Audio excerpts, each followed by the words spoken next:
Hi there, you're welcome to Newsroom here on GHOne TV. I am Mohammed. Coming up within the hour, Parliamentary Network Africa urges lawmakers to commit to making meaningful progress at every sitting in order to promote and safeguard policies that need swift action as the House resumes sitting today. Inspector General of Police, the IGP, triggers sweeping reshuffle of the police senior command, which has been described by high-ranking sources as a strategic blueprint designed to govern the service for the next 2 years. Also, Chief Executive Officer of the National Food Buffer Stock Company reveals the company suffered a loss of 19 million cedis in 2024 alone under the Nanado administration. In business, Canadian government identifies Ghana as one of its priority countries in Africa, citing its favorable political climate and business-friendly environment. And later on the international front, former U.S. President Bill Clinton and his wife Hillary Clinton agreed to testify in the congressional investigation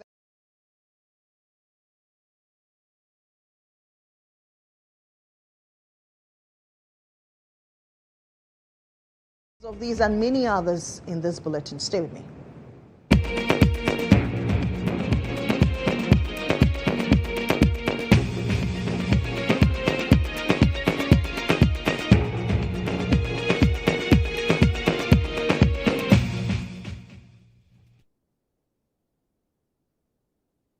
Hello again. Once again, I am Mohammed. Majority Leader and Member of Parliament for the Boko Central Constituency, Mohammed Yariga, says the House is poised to tackle key bills to be introduced by various ministers and to also receive President John Dramani Mahama for his second State of the Nation's address.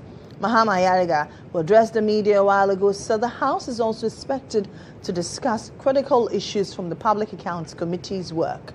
Parliamentary Affairs correspondent Ibrahim Alassan will join us shortly. But let's go to the House and find out what's currently happening.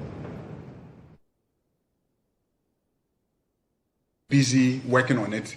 They consulted all stakeholders, all the law schools in this country, the Bar Association, everybody. They came with quite significant revisions of the proposal coming from government. So they've taken it back to the Attorney General that he should incorporate all the things that the bar is saying, the law schools are saying, the deans are saying. And so the AG today is pleading with me that let me come and withdraw the old one and introduce the new one that has all the revisions. And now I'm telling him that Afanya is kicking against certificate of agency bill. So bring it and let's go through it that way in the chamber. You know, so that is what it is. It's not as if we are doing a lousy work. In fact, the committee met for several days, you know, during recess. I'm sure some of you covered their proceedings. So I know that they worked. So we don't just, you know, fast-track bills and not give it the level of attention that is needed. On that note, let me thank you for listening, and we'll give you the opportunity to ask questions. We're supposed to start sitting at exactly 12. And I'm not sure I'm even prepared, but we have just 25 minutes to wrap.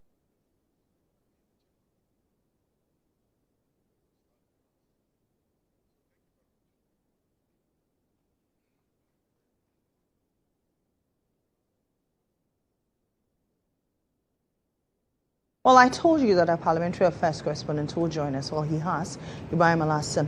Ibrahim, it's still morning, so good morning once again. Good morning. Parliament has reconvened today. I know that there are a number of bills to be considered. The anti-LGBT, will it be reintroduced? What's the current state of it? The legal reforms bill, yes. A lot of us are excited about it.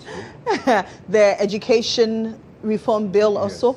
Yes. And then we're also expecting President Mohammed to address us soon. Yes, every first meeting of every parliament, there's one agenda, main agenda, and that's the president appearing before members of parliament and through the House of Parliament telling the country about the state of affairs, in essence. So, State of the Nation address, the president is expected to deliver that.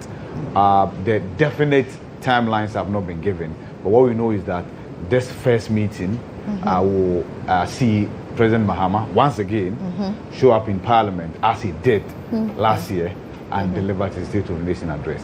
Aside that, there are a number of very important and crucial bills, as you've mentioned. One of them is, if you have a vehicle and you want to register it this year, mind you, before the end of last year, DVLA had announced that it's embarking on a new registration system. Sure. That was not to be because the LI on the Road Safety Amendment Act, which was passed last year, the LI was in Parliament for just 8 days. So it needed 21 days to mature. And so today, as I speak to you, when the House reconvenes at, say, midday, because the House is here to reconvene, that will be day 9. So what was this particular engagement? I saw that a while ago, aside the majority, the minority leader also engaged. What was this? Well, it has become like a convention, Lily, when leaders of the House, both sides, engage the media in Parliament, telling us about what we are to expect, the agenda for this particular meeting. And so that's exactly what happened. Usually, the leader of government business, which is the majority leader, will tell us what exactly to expect. And the minority will use the opportunity to raise concerns, as we all witnessed as the Kwame Afenema can do. He talked about the fact that sometimes when they file motions, they are not given an update as to the status of the motions. And then at the dying numbers, last minute, they are told that those motions have been rejected. He feels that should change. He also talked about anti-gay bill. And that for some reason, the majority members, the NDC members, want to introduce some changes, effect some changes to the bill. And he's wondering why the NDC is not ready today to take the same concoction that I had prepared for Nana Dankwa Akufo-Addo when he was the president, right? So he raised concerns about that as well, and many others. But of course, the assurance from the majority leader is that this particular meeting will see to many other bills. Mind you, this administration has announced the cancellation of all the development authorities. Northern Development Authority, Southern Development Authority, but it was just done by mouth. There's a need for Parliament to oversee the abolishment of these authorities. And so the bills will come to Parliament this meeting. Again, will the 24-hour economy bill also feature prominently? Yes, it was equally mentioned as well, right? Again, Alexander Kwame Afenema believes that many of the social intervention policies that this government is spearheading had been started by the Nana administration. The previous administration. Instead of cancelling and reintroducing, if this government had just continued, far more progress will have been achieved, he argues. You know, it's interesting when they talk about continuation, but you go on the various social handles of the opposition members, and they're always questioning, what has the NDC done? Exactly. What new thing has the NDC introduced? But then we keep shouting or chanting that government is a continuum. Exactly. So, and again, he singled out Gold Board and said that aside the Gold Board structure, which this administration has introduced, which he admits has helped in not just stabilizing the city, but also ensuring the appreciation of the city. Nothing else has been done, of course, and this has become like a broken record. That the minority leader constantly insists that the gains we are witnessing today came from elsewhere rather than the doings of this particular government. Today he reiterated that. In fact, he was in a hurry because the minority caucus has a meeting with the flag bearer of the NPP. The newly elected flag bearer of the NPP, Dr. Mohammed Bawumia. Yesterday, the minority leader himself was there in his capacity as minority leader. Today, the caucus is having a meeting with Dr. Mohammed Bawumia, and that's how come he was in a hurry. So after his address, he's taking leave of the meeting. As we speak, Mohammed Arega is taking questions from members of the media who are there. Again, he talked about the fact that the Cocoa Board Amendment Bill. And I wanted to find out from him what the Cocoa Board Amendment Bill entails. It's about deregulation of cocoa sector. And if it's deregulation of the cocoa sector, it means that government will no longer be the sole body that buys. And that will also mean that farmers will be at liberty to sell their cocoa however they want based on the price competitiveness. Is that what government is seeking to do? I've heard argument that looking at the strengthening of the cedi, how the cedi has appreciated, it might be prudent for cocoa farmers to at least take some price cuts. Is that what this bill is seeking to do? I'm sure they say the sweetness of the pudding is eating. Absolutely. When this bill is finally laid, we'll bring to viewers and farmers who are listening will wrap their attention. We'll know what really it entails. But briefly before you go, did you cite Matthew Nyindam in Parliament? No, but if there is anybody who will wear white and show up in Parliament today, it should be Matthew Nyindam. Because I'm sure he'll borrow a few white outfits from the former finance minister. Most definitely. That's if he doesn't have his own, but I'm very sure that he has his own white outfit. Thank you very much. That's Ibrahim Alassane. He's our Parliamentary Affairs correspondent. Let's still stay in Parliament. Executive Director of the Parliamentary Network Africa, Sami Obeng, has called on the lawmakers to review unfinished business for the year 2025 and prioritize matters requiring urgent attention, commit to making meaningful progress at every sitting to promote and safeguard policies that need swift attention. First of all, it is my expectation that as Parliament commences its second year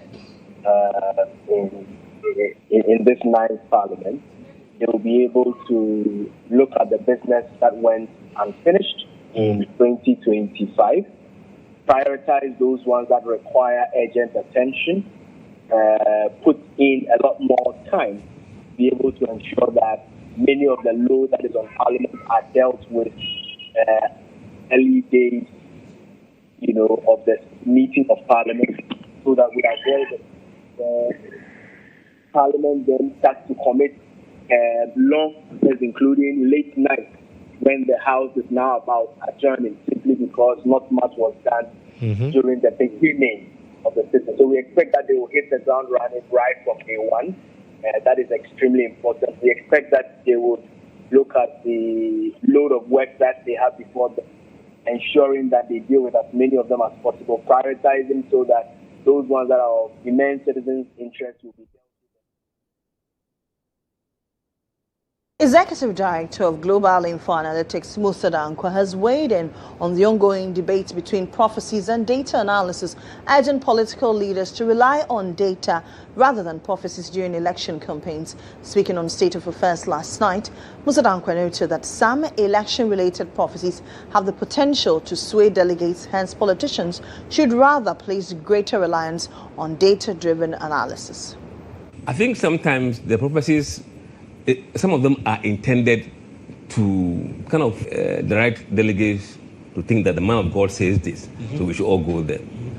And likewise, even the polls, some think that the polls do the same. But the polls rather brings a lot more issues at bear than just winning or losing. It can't be the same as prophecy.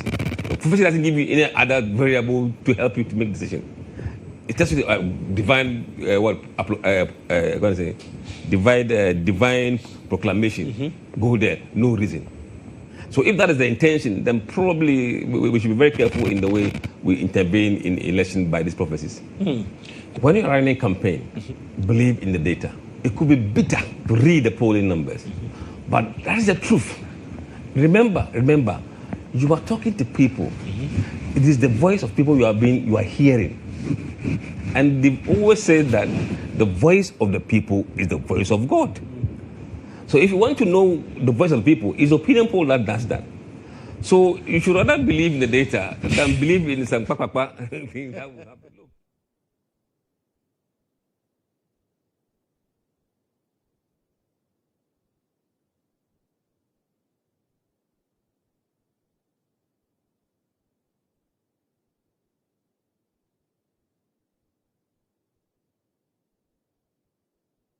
Now, former NPP MP for Tema West, Carlos Ahenkra, has urged party members to rally behind their newly elected flag bearer, Dr. Mahamudu Bawumia, in an effort to unite after the just ended NPP presidential primaries. The former Deputy Trades Minister explains that it is necessary for all to bury their differences and chart a new path that would boost the party's chance to wrestle power from the governing NDC in the 2028 general elections. After this election, we don't have any camp anymore. There are 5 people who are standing these elections.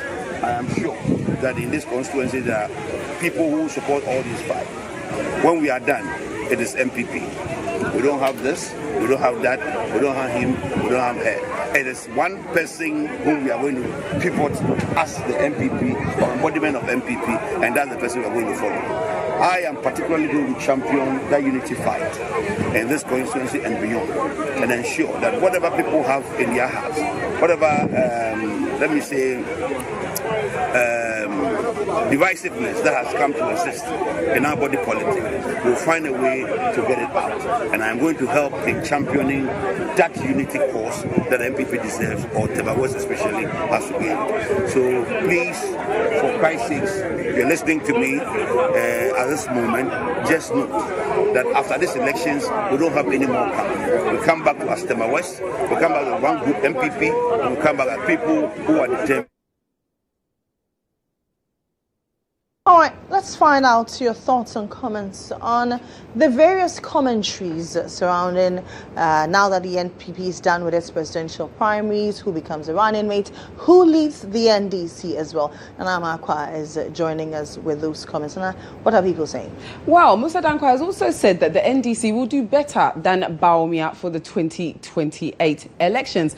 Aristo says science and data over prophecy. Solomon says Musa Dankwa go on a break small and let Bawumia enjoy his small victory. We have Frank Nero, the early bird catches the worm indeed. Sam John, I trust this man's prediction so much.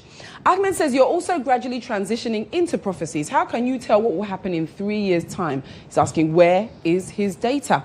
Sam says, and nothing will change it. And Bawumia will go home with 22.58%. Is that one a prophecy, or is that one data, or is that just you in your mind? Pascal says, now Ben Efson lost in the system. Musa Dankwa all the way. We have Frank Ofori, who says, Sammy Gyamfi for president, Ato Folsom for vice president. Imagine this combo versus Bawumia.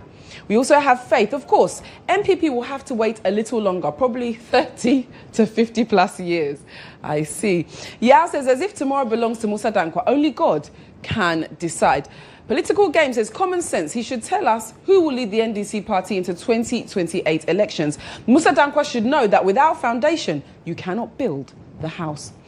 Shaibu, this guy too, they worry. Can't we live a day without talking politics in this country? It seems not. We also have here, Rankin. We hear God of elections in Ghana. We also have Cornelius. Thank you, sir. You deserve some grants to continue your research with positive predictions into the future. And then we have here again, okay, same comment there. Well, that's what you have to tell us. Continue to send us your messages on Instagram, on Facebook, and on X. I mean, it's getting interesting. Let's see. My name is Nanama Akwa. Lily, back over to you. Thank you very much, Nana. Let's move on and do other stories, particularly on matters of security. The Inspector General of Police, Christian GHOne, has triggered a sweeping reshuffle of the police senior command. The move is being described by high-ranking sources as a strategic blueprint designed to govern the service for the next 2 years. From the directorates at the national headquarters to the key regional commands, the IGP is repositioning his experienced officers into roles that suggest a new era of intelligence-led and discipline-first policing. Inspector General of Police Christian GHOne has triggered a sweeping reshuffle of the senior command effective immediately. With a 2-year mandate ahead, the IGP is repositioning his top brass to focus on 3 things: discipline, data, and specialized protection. The headline move puts COP Emmanuel Kujo in charge of operations. As the former head of professional standards, his appointment signals a zero-tolerance policy for officer misconduct on the streets. In a shift toward predictive policing, cyber expert COP Dr. Vance Babagariba moves to research and planning, aiming to use data to stop crime before it happens. Meanwhile, COP Dr. Shaibu Pabigariba takes over national protection, modernizing security for Parliament, the judiciary, and our banks. On the regional front, DCOP Charles Edu heads to the eastern sector with a clear mandate to crush the rise in highway robberies and the Galamsey crisis. As these commanders take their new seats, the public will be watching closely to see if these high-level changes translate into safer streets and more responsive policing.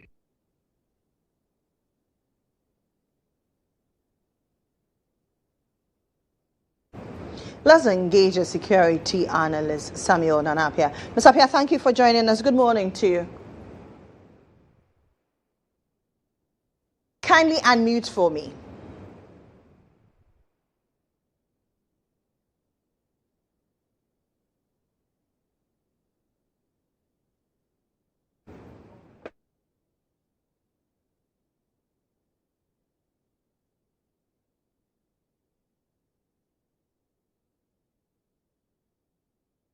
Alpea. He is a security analyst at the Global Intelligence and Security Center. Mr. Apia, can you hear me now? I still cannot hear you.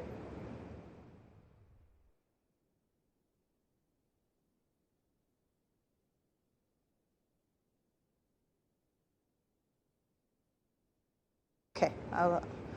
Okay. We'll rework it and then engage him. Now, Ghana's reputation as a stable democracy with a strong respect for the rule of law is earning it renewed international attention. The Canadian government has identified Ghana as one of its priority countries in Africa, citing its favorable political climate and business-friendly environment. Speaking to GHOne News on the Diplomacy Unscripted program, Trade Commissioner, the High Commission of Canada to Ghana, Togo and Cote d'Ivoire, Wakaz Yousafzai, described Ghana as a safe and attractive destination for investment, encouraging Canadian businesses to tap into existing government initiatives. It is a priority country for Canada. Right? I had mentioned that earlier on too, but I'll be very explicit. It is one of the countries that we're focused on. A lot of it depends on the climate that exists in the country. So if it's too volatile, it's not business friendly, of course those metrics will change. International financial institutions, credit agencies and so forth will change their approach to a country based on events, domestic politics, etc., etc. And I think we've seen that in West African region at least. Ghana doesn't have that, doesn't have the same concerns as Mali or Burkina or Guinea and so forth in the region. So they have a different focus. So it's a stable country, it's a democracy, it's a business-friendly environment. I think that more can be done to make it more business-friendly because there is ambiguity in terms of which regulations should fall, and there's too much change based on government and so forth. Those things can be fixed, but those are comments I would say that exist for a lot of countries. It's not unique to Ghana in that sense, but Ghana definitely is one of the.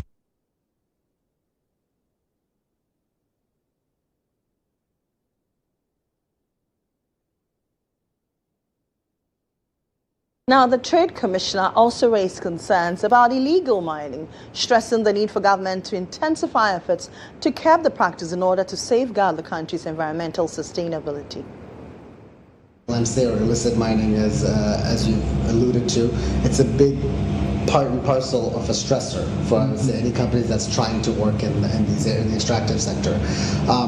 For me, I think the biggest risk here is the environmental piece. So you have mercury, you have cyanide, you have other rare earths that you're using in the mining process. So a Canadian company or any company, international company that's working in Ghana, they have to follow certain regulations, certain rules, safety measures, soil remediation, for example. So if you're going to extract minerals from one part, you have to fill it back up, replant it, and so forth, and monitor it to ensure. So there's a compliance component to that, and Ghana monitors that, right? So the cost is a bit higher for those. But when you're coming to illicit mining, it's a little bit tricky. Who did it? Are they going to do it environmentally safe, in an environmentally safe way? And quite frankly, it was quite sad. I did go to the Ashanti region, and I was able to see some of the mining sites. Yeah. And anecdotally, I could tell you, I saw, and one thing I noticed was there's no birds. Ghana has a lot of birds. Yeah. I wake up in the morning in Accra, there's birds everywhere. All sorts of sounds. And then when I was going around these mine sites, nothing. Because they have these ponds of water that are just looks like sludge right by the roadside.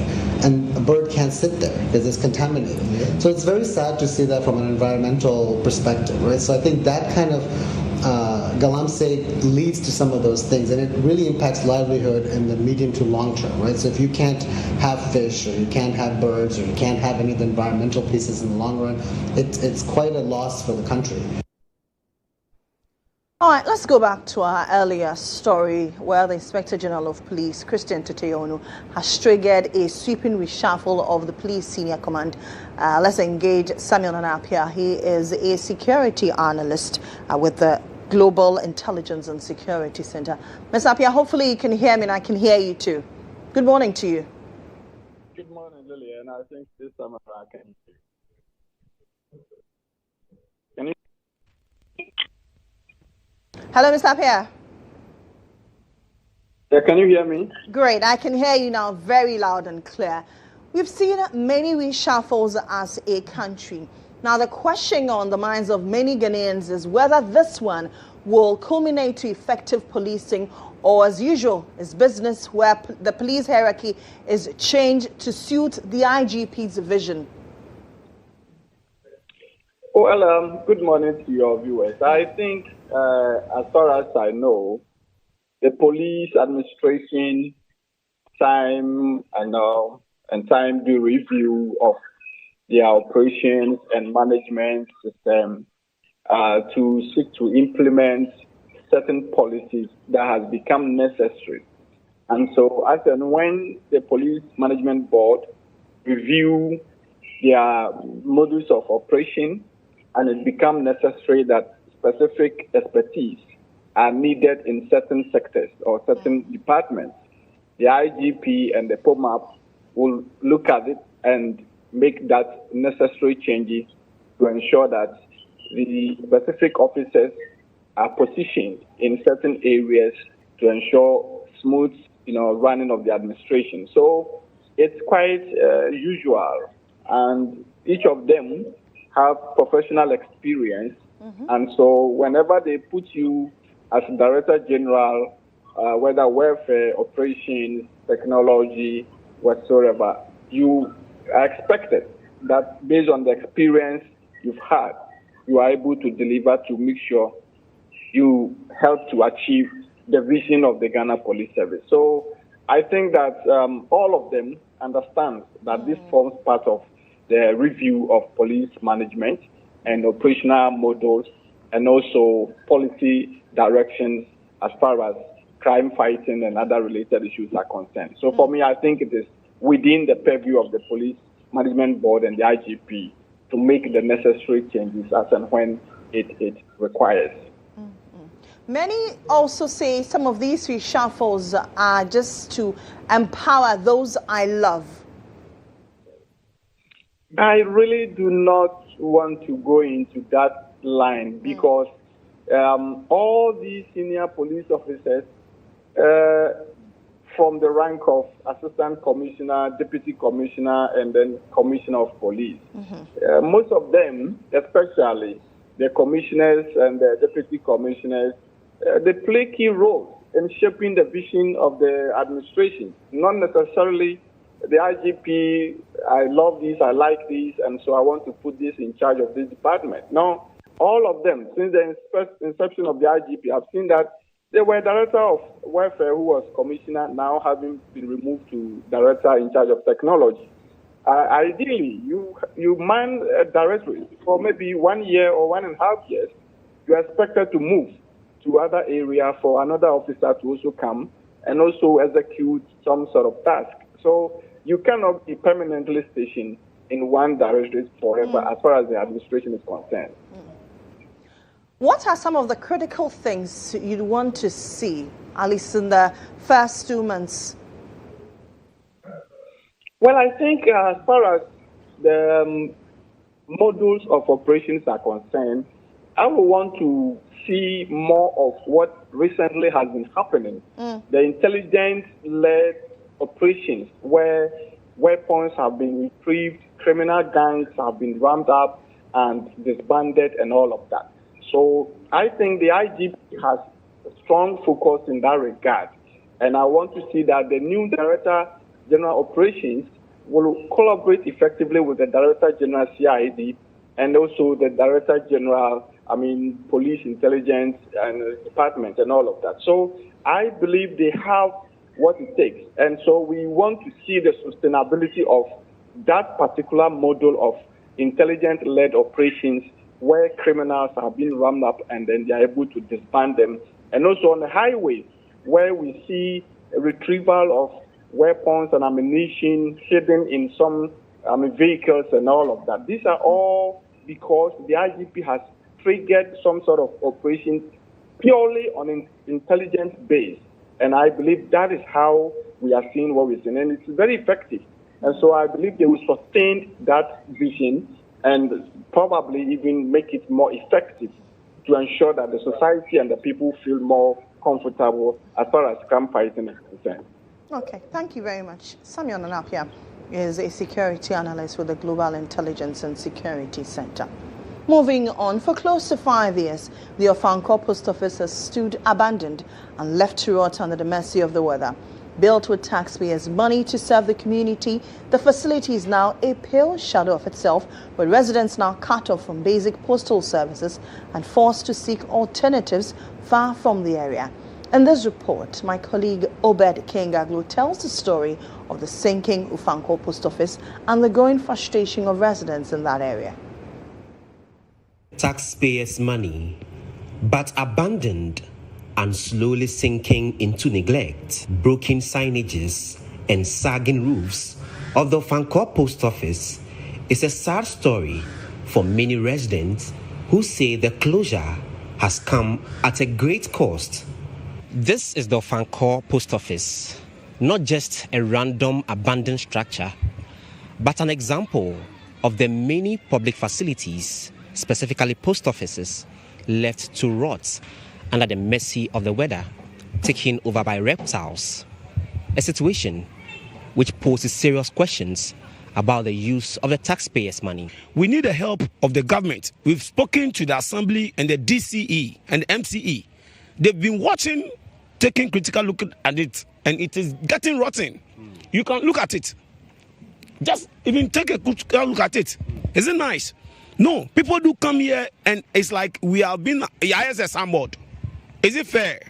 It's not fair, whereby they are being paid for it and the government is wasting money on it. And look at it, getting rotten. With no functional post office, basic services like sending letters, receiving parcels, and official correspondence have become a struggle for many people in the Ofankor area. Residents say they are forced to commute long distances to neighboring communities, an added burden they dread.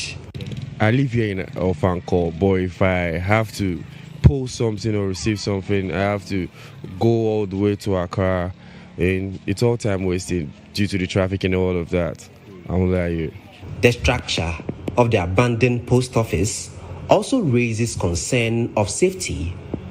Built in a low-lying area, the post office now sits in stagnant water, with its foundation visibly compromised. Locals fear that it is only a matter of time for the structure to collapse. But is management of the Ghana Post aware of the poor state of the Ofankor post office? Ofankor, I have gone to look at it myself. During the rainy season, I went there and the place was waterlogged. True. You know, it's almost sinking. Yeah. And you would have to raise it down to the ground. We've asked for assessments. We wanted to see if we could just do a renovation, but we find that it may not be the best thing to do. She explains that assessments have shown that the structure lacks the required structural integrity, making it unsafe for use in its current state. Ghana Post is from somewhere before 1900. So some of the buildings date that far back. Some are very old. We require to do a lot of work to restore ourselves to where we want to go. Her comments, while acknowledging the problem, offer little comfort for students who say 5 years is too long for a community to be cut off from basic public service. For these pupils, the impact is even more frustrating. I feel a little bit sad because I didn't get the chance to experience how we send letters, how to get your own address, and how to send items to your loved ones, your friends who are in Ghana and those who are also outside the country. The question many continue to ask is simple. If the building is unsafe, why has it been left to rot? What should have been a vibrant public service hub for postal services have been left to ruins under the mercy of the weather. This only reminds us of a public institutions left to ruins and the taxpayers' money going down the drain. Reporting for GHOne News, Obed Kingaglo. Now, a devastating early morning fire has ripped through the girls' dormitory at the Tolong Senior High School in the northern region, leaving hundreds of students displaced. The blaze, which broke out around 7 a.m., destroyed 3 rooms in the one-story facility, forcing 127 female students to return home for a week after losing their belongings. In total, 346 students have been left without accommodation. The incident marks the second fire outbreak at the school's girls' dormitory following a similar blaze in 2022. Abdul Wahab Yumze Yakubu joins us live with the latest on this development. Wahab, tell us, what's the latest on this? Have we been able to ascertain immediately the cause of the incident?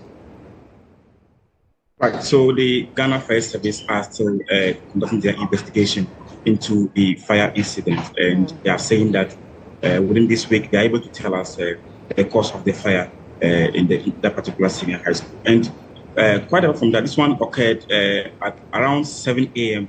in the morning yesterday. And last night, again, at about 7:30 p.m., the region also recorded another fire incident that happened to be the Pontamale Senior High School, also at the girls' dormitory.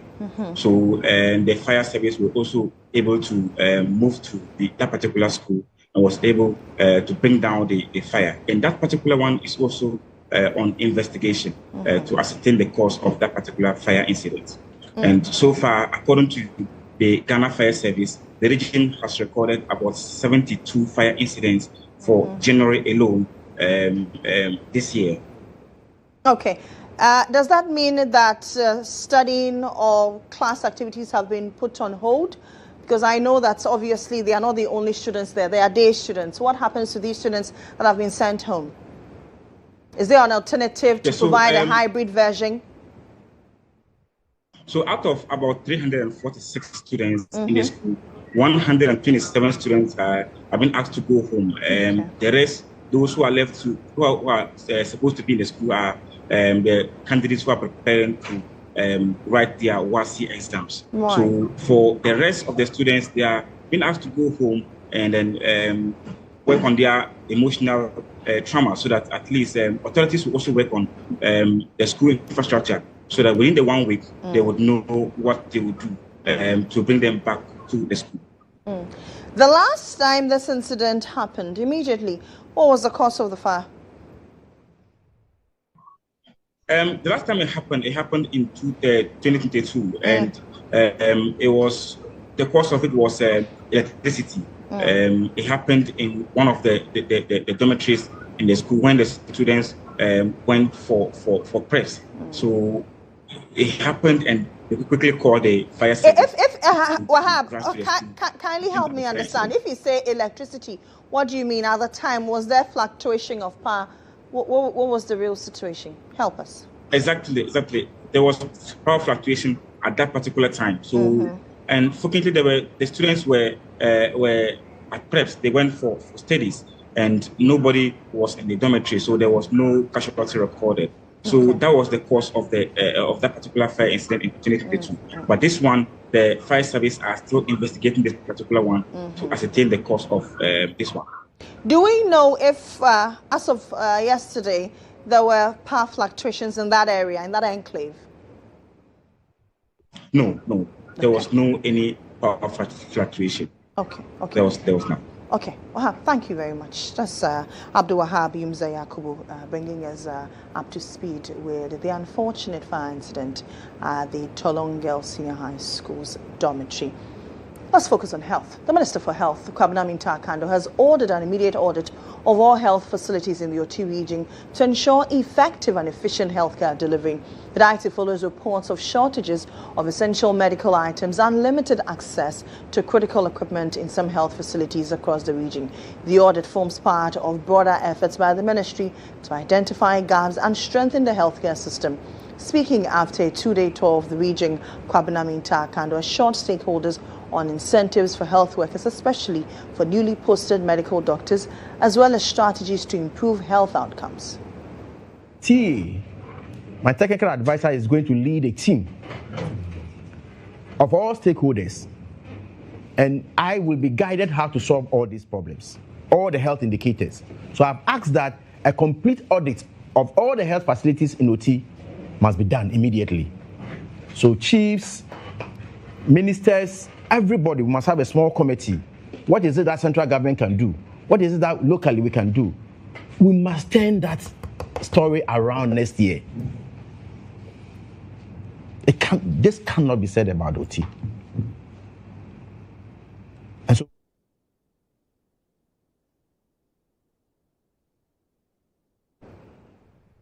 let's now bring in the latest in business. The Business Brief is brought to you by Computer Passion for Technology.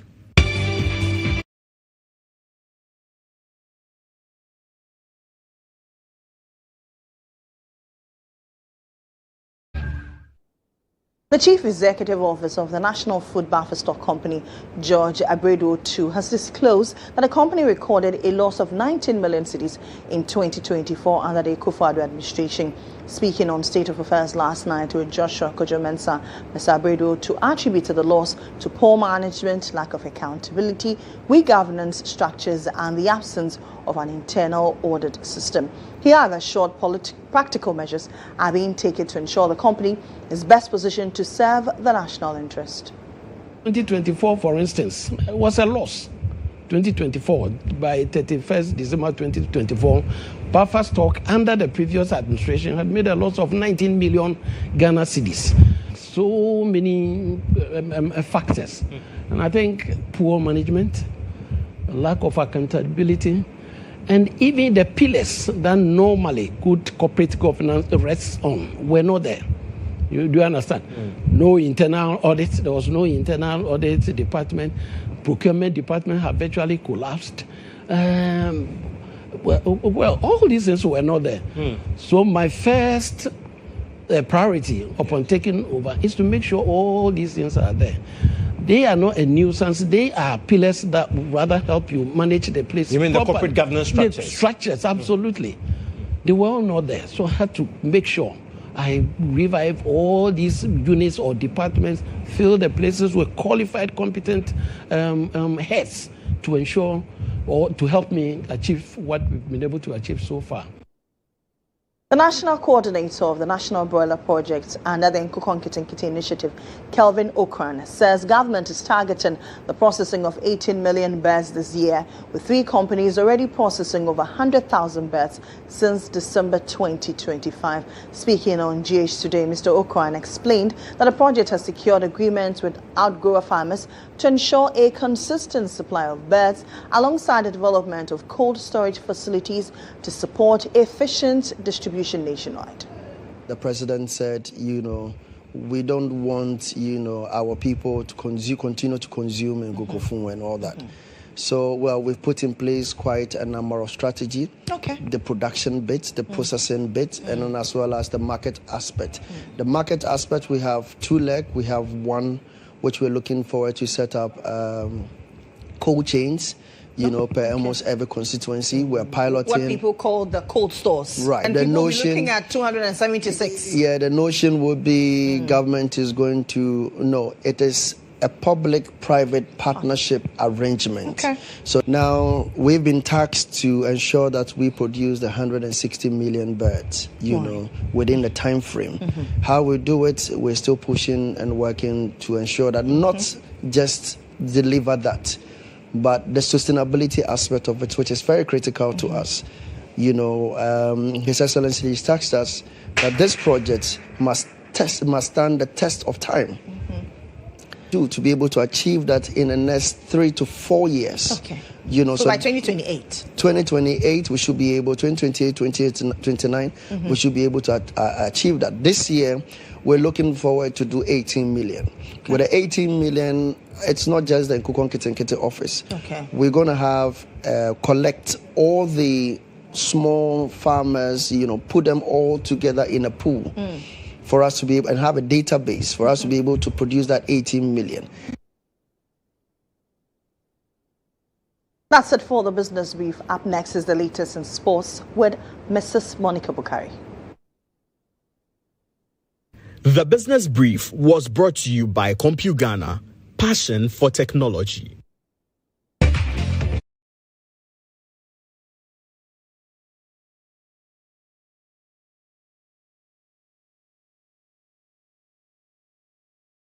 Many thanks for joining me here on Sports Brief. I am Monica Bukari.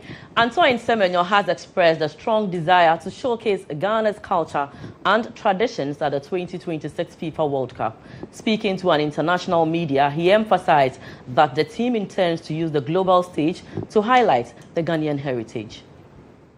I'm in big bunches, I'll tell you that. I think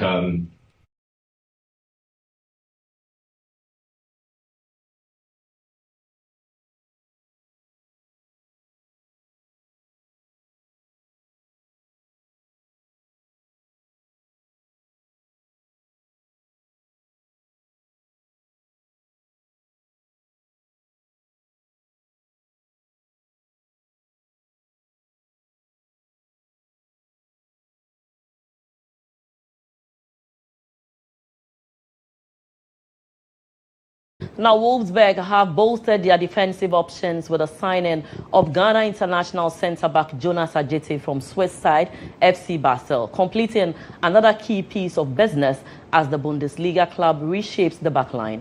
The 22-year-old joins Wolfsburg on a long-term deal running until 2030, valued at 10 million euros. My name is Jonas Ajete.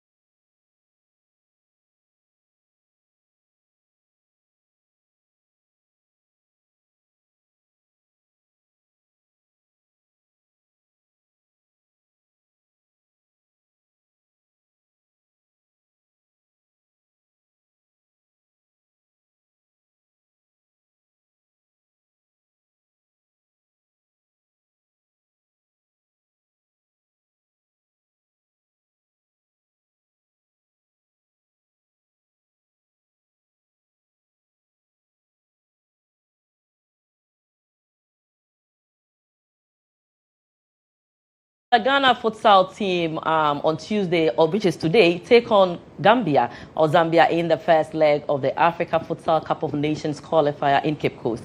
Ahead of the encounter, team administrator William Bosman says the team is eager to make a strong statement against the Zambians after suffering defeat to them during the group stages of the 2024 AFCON tournament.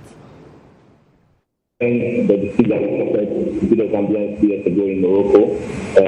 For us, as an opportunity to make a statement for futsal in Ghana, we are relatively a younger when it comes to the development of football, but futsal across Africa. For an opportunity to make a statement, and Ghana is up there to the level of the other African countries who made it to the World Cup, who play at the highest level in terms of futsal. We want to let everybody know that Ghana is up there. Ghana is ready to compete with the very best futsal across Africa. Now, Bosman, however, revealed that the players are fully prepared for the encounter and determined to secure a home victory to boost their confidence ahead of the second leg in Lusaka. Just finished the goal, and the players do not show any sign of pressure. They are confident, they believe in themselves, they've seen the Zambian side, they know them quite a bit from our game 2 years ago. So they are poised for action, they are to secure a win here, and also to go out there to Lusaka and get an edge over the Zambians in this encounter. And that's all for sports. My name is Monica Bukai, but do stay tuned at 1 p.m. We certainly will bring you the game. Back to you, Lily Mohammed. Mrs. Monica Bukari. Let's head to the entertainment zone.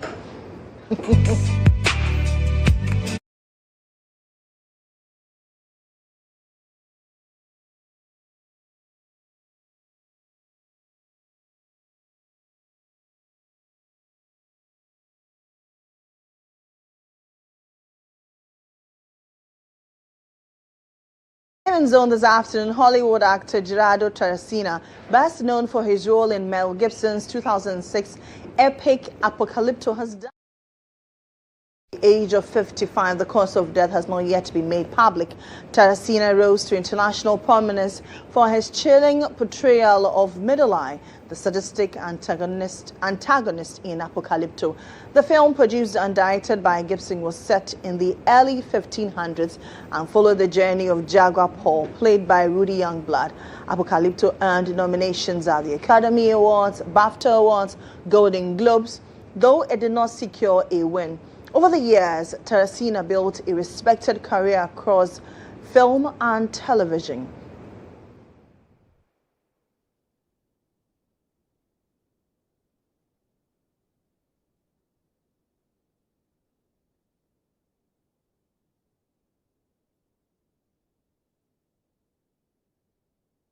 Let's bring you more international stories.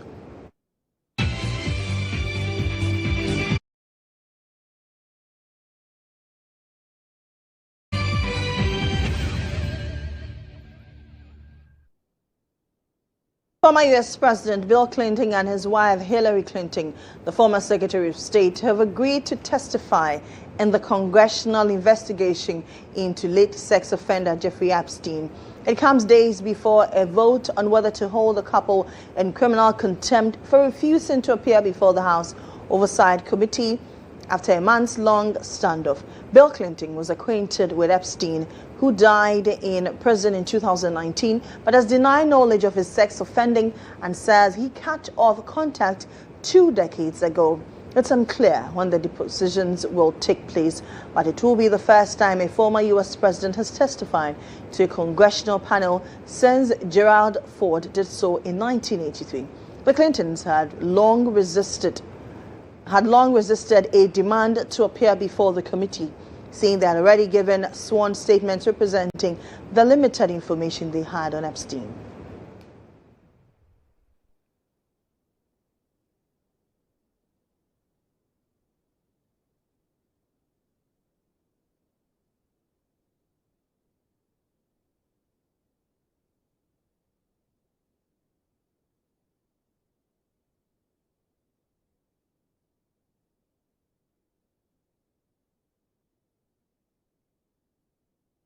Also, some news is coming about 30 minutes ago. This is away from international news back home locally. Majority Leader Mohammed Yariga has revealed that the government plans to rename Kotoka International Airport as Accra International Airport. The announcement signals a major change to one of the country's most recognizable national landmarks. Mr. Yariga made this known while addressing journalists ahead of first sitting of the second session of the parliament.